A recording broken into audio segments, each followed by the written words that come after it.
بہت عمدہ کلام پیش کر رہے تھے میسم گوپال پوری صاحب۔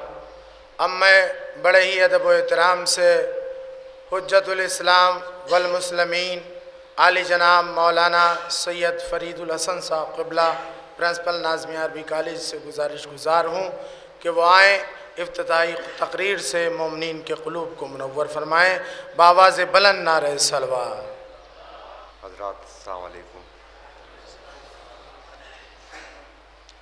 اعوذ باللہ السمیع العلیم من الشیطان اللعین الرجیم، بسم اللہ الرحمن الرحیم۔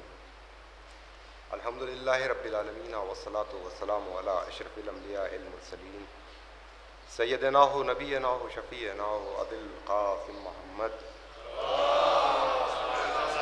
و اہل بیتہ الطیبین الطاہرین المعصومین، اما بعد۔ فقال رسول اللہ صلی اللہ علیہ وآلہ وسلم انا مدینۃ العلم وعلی بابھا۔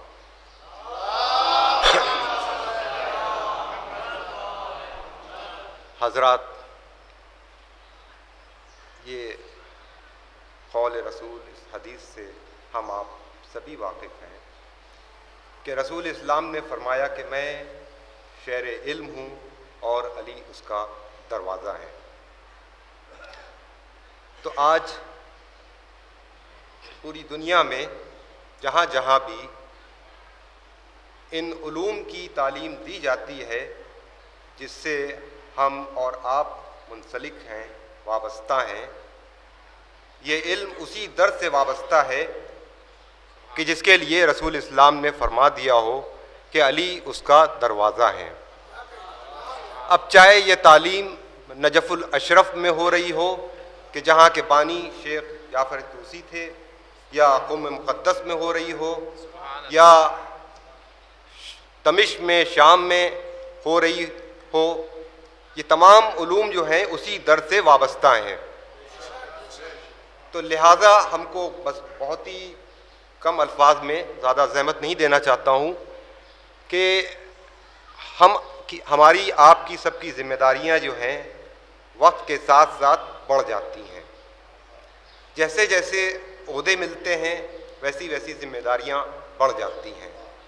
تو لہٰذا ہم کو اس بات کا خیال رکھنا چاہیے، لحاظ رکھنا چاہیے کہ آج جس لیے یہ محفل منعقد ہو رہی ہے، یہ لباس جو ہم کو آپ کو ملے ہیں یا ملیں گے، یہ لباس رسول ہے۔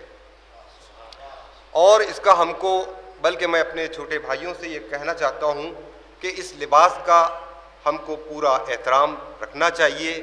یہ لباس رسول ہے، اور اسی کے ساتھ ساتھ ان تمام باتوں کا بھی لحاظ رکھنا چاہیے، کیونکہ ہمارے کندھوں کے اوپر، ہمارے سر کے اوپر بہت ذمہ داریاں ہیں۔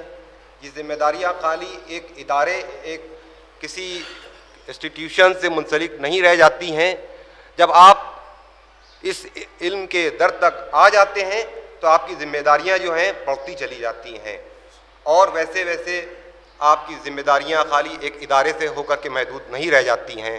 اگر میں یہ کہوں کہ اس لکھنؤ میں اور بھی ادارے ہیں تو وہ ادارے خالی کسی ایک گھرانے سے وابستہ نہیں ہیں، وہ ادارے ہمارے بھی ہیں، وہ ادارے آپ کے بھی ہیں۔ اسی طریقے سے لکھنؤ کی باہر چلے جائیے، دوسرے شہروں میں چلے جائیے، اگر وہاں بھی مدارس ہیں، وہاں بھی تمام ادارے ہیں، تو وہ ادارے خالی ان لوگوں سے منسلک نہیں ہیں کہ جو وہاں پر خالی ان اداروں کی ذمہ داریاں نپٹا رہے ہیں، دیکھ رہے ہیں، بلکہ وہ ادارے ہمارے آپ کے اور سب کے ساتھ ساتھ یہ سوچنا چاہیے یہ ادارے جو ہیں کس سے منسلک ہیں، کس کی طرف ہم لوگ نسبت دیتے ہیں۔ یہ تمام ادارے جو ہیں جس کی سرپرستی خود ہمارے آپ کے امام زمانہ علیہ الصلوۃ والسلام فرما رہے ہیں، اور کمیاں اور پیشیاں تو ہوتی رہتی ہیں زمانے کے ساتھ ساتھ، لیکن یہ کمیاں جو ہیں آہستہ آہستہ دور بھی ہو جاتی ہیں۔ اگر کل اس مدرسے سے کاپیاں جچنے کے لیے نجف الاشرف جاتی تھیں اور ان کاپیوں کے اوپر اجتہاد کی سند دے دی جاتی تھی، تو انشاءاللہ وہ زمانہ آئے گا کہ یہاں کے وہ طلاب جو ہیں پوری دنیا میں ترویج علوم آل محمد علیہ الصلوۃ والسلام میں مصروف ہوں گے۔ السلام علیکم ورحمۃ اللہ۔